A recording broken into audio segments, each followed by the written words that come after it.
On a cold November morning in Paris, a city known for its enduring grace and restless energy, a little girl sat unnoticed among the thousands who hurried through Gare du Nord.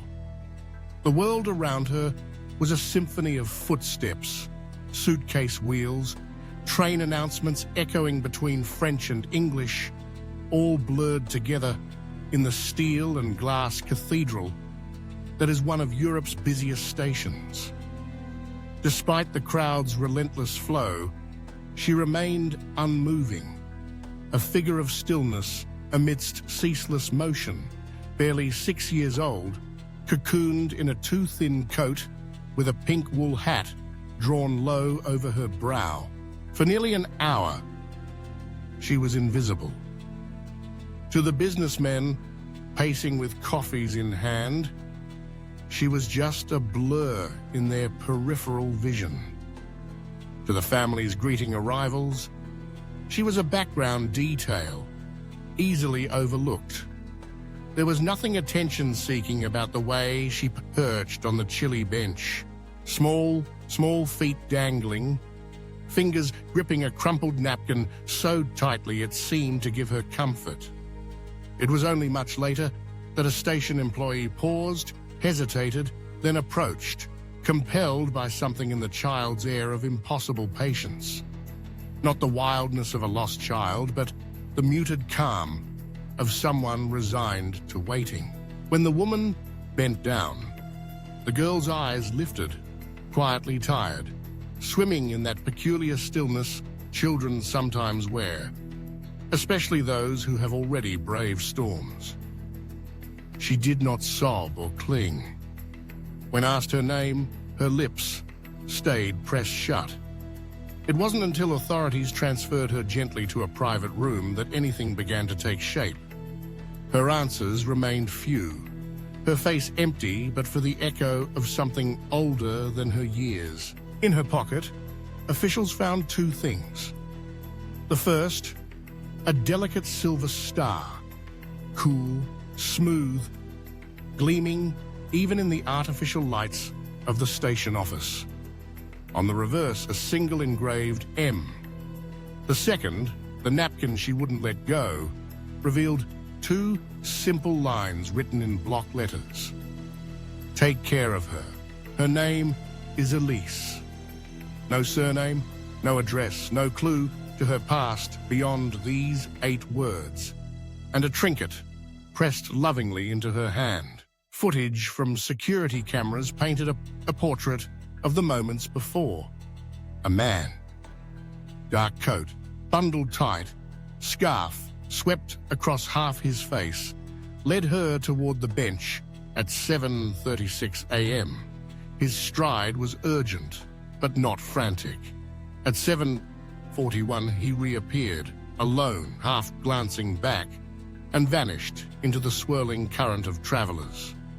No eyewitness remembered the moment she was left behind. Placed in temporary care, Elise remained a mystery.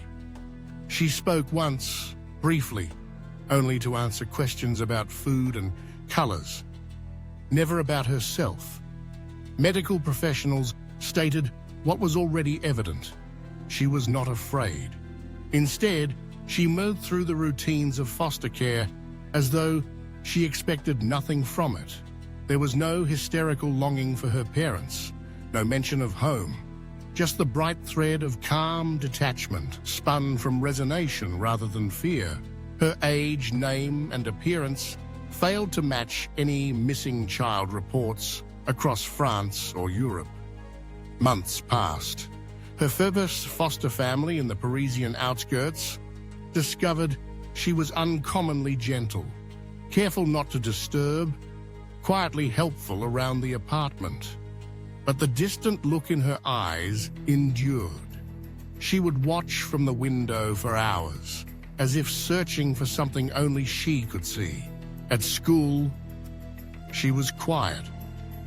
Other children accepted her silence, adapting as children do to whatever seems unalterable. Adults, teachers, counselors, prodded at the wall between her and her past. Her only answer, when pushed, was always the same: "I came from the train station." Eventually, people stopped asking. No one ever came for her. Not a single visitor, not a phone call. The only constant was the star pendant dangling from her neck, a touchstone she sometimes rubbed between finger and thumb, gaze growing far away. Years turned. The family she lived with adopted her in every way, but legally, making a home built on patience and gentle boundaries. She flourished, responsible, curious, beloved by her teachers. But something always hovered at the edge of her days, unspoken and unfinished, the cool shadow of what had come before. On the eve of her 16th birthday, a school assignment pried loose the first fragment of her lost past. Lying awake all night, Elise pressed the hard outline of the pendant into her palm, waiting for memory to catch up to her. By morning, she had written a paragraph about a small grey apartment, yellow curtains framing a faint view of rooftops, and a radio tuned to Spanish songs. There was the smell of cinnamon, and a man whose gentle voice called her Estrella, Star. For the first time in nearly a decade, a window cracked open. Encouraged, her foster mother suggested returning to the station. Gare du Nord was the same and not the same. The bench had survived renovation, the tide of travelers unceasing. Standing there, Elise closed her eyes, and details trickled back. Shoes, black leather, with a deep scratch on one heel, a blue backpack, worn and patched, clutched during a rainy bus ride. The shadowy memory of a woman crying behind a closed door. She spoke these fragments aloud, voice trembling with effort. With these new clues, a persistent police officer painstakingly reopened her case. Old reports across France surfaced, but only one coincided. A brief, soon withdrawn complaint in Marseille from November 2003.